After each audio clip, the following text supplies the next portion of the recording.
Mighty Boxing, Frank Warren and Queensbury, back with the mighty Menace. He's fit and firing again. He's got a suntan in February. He's going great guns. How are you, Den? Feeling good, mate. Feeling good. How are you? Yes, very good. And I've seen you have a great spar tonight. Very competitive. Yeah. Good boy you bring in, don't you? But you're getting ready for a first title fight on March 19 at Wembley Arena, or the OVO Arena.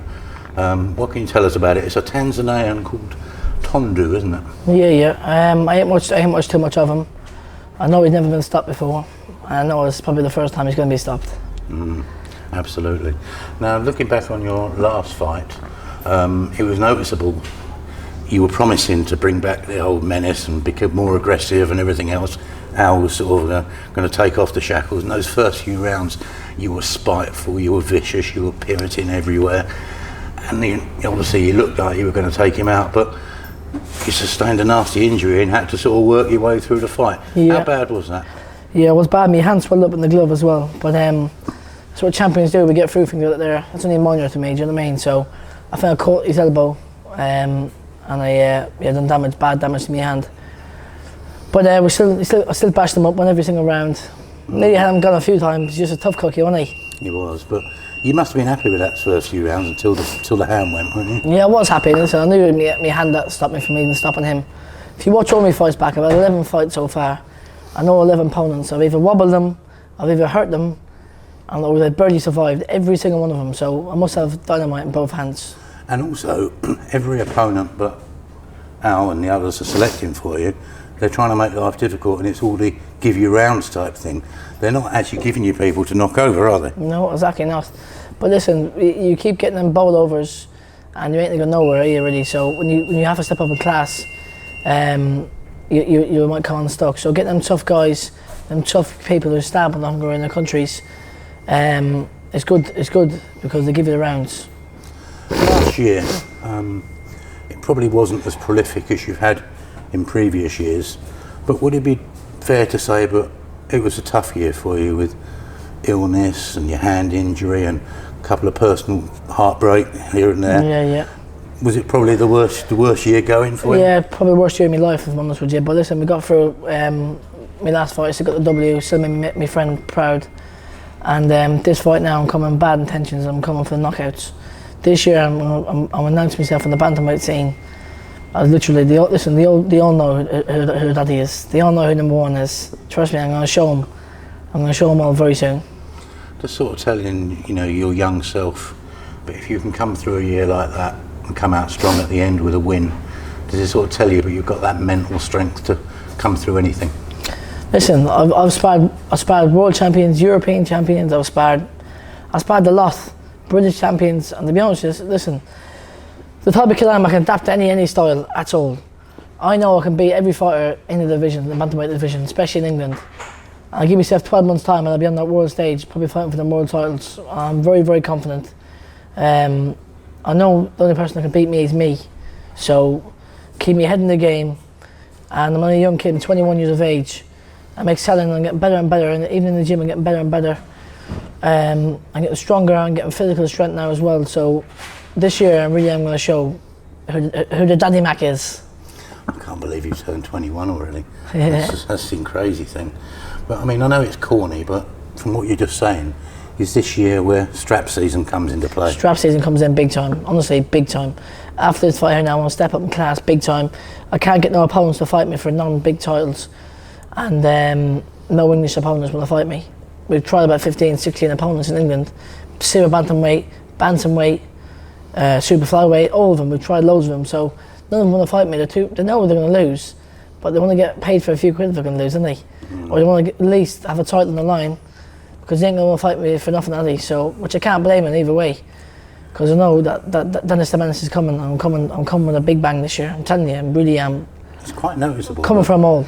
Some of the names that you were being linked with over the last year or two, they've all now sort of drifted away up to super bantamweight, haven't they? They're all sort of moving away from the Menace. I wouldn't blame them, to be honest with you, because they know they're all going to get beat. Simple as. My last fight, the kid come in fucking on the weighing scales. He come in that morning. He was on the scales. He was 2.5 kilos over. I weighed in 54.5 kilos that morning. The kid come in 56 and a half. So I wasn't going to dry out all day, so I banged out a couple of litres, had a bit of chicken before the weigh-in and that. And fucking soaked on 2 kilos straight away. Would it be right to say, I mean, I've seen you, what you're like. I mean, you're absolutely relentless in your training, the way you approach boxing. Have you learned now, with a bit of experience, the value of stepping back and having a little bit of a rest here and there? Yeah, I find it hard to rest. Because I'm like a Duracell bunny in the gym, aren't I? Yeah. Listen, you see me, I was the first person in this gym, the last person out again tonight. I'm by far the hardest trainer in the gym. I'm by far one of the hardest trainers in England. I'm very dedicated. The only person who beat me, as I said, is me. So it's got to keep my head screwed on. And I'm a 21-year-old kid, so I'll have a lot of distractions in my life, come with everything. So I just got to keep my head in the game, keep my feet grounded, and just keep winning. Do you ever take the chance to be a 21-year-old kid? Like say have a few weeks off and just be a normal lad with your wife and that, go out and for some food and whatever else, wherever else you go in Maidstone? Yeah, I have done. Do you ever do that? I have done a few times, but I feel like it takes me eye off the ball a little bit. I don't like it, to be honest with you. Even I've often been out and about in little bars, not even drinking soda water and lime. Just being in that environment, I don't think it's great, to be honest with you. I've realised recently that if you can't do that. That's simple as. Rest is just as important as training. Do you know what I mean? I've done it a few times, and I'm napping like an old man for about 4 days after. Are you still doing your road trips for sparring and all that, taking yourself around the country? Yeah, I do. I still go see my nutritionist in Liverpool. To be honest with you, doing my road trips, I can't get no sparring. I genuinely, I'll try to go to Manchester, I'll try to go to Liverpool. They don't want to spar me. Man. I've got to pay sparring partners again to come in today. I'm struggling to get sparring, if I'm honest with you. 21-year-old. Sparring like Sam Noakes and that. Has to pay for sparring. Yeah, I'm sparring like Sam Noakes now. He's a big fucker, isn't he? Yeah. But don't forget, when people want you, you start charging as well. Yeah. No, I'm free. I'm free. I'll beat them up for free. Last one, we'll just go back to the 19th of Wembley now. It's a significant title on the line, a world WBC World Youth title. Now I know people moan about these different titles, but it's a green belt that's going to start making an impact on the rankings, and it's prestigious. And it's, I bet you're excited for it. It is 100%. Listen, the likes of Daniel Dubois, so many fighters have fought for that title. Do you know what I mean? So it's a nice little stepping stone for me. Gives me a little taste. And I'm going to make Uncle Frank proud and get a knockout this time, I'm telling you. I want a devastating KO though. I don't want a normal one. I want a vicious one. I got a lot of fans coming this fight. I want to make Kent proud.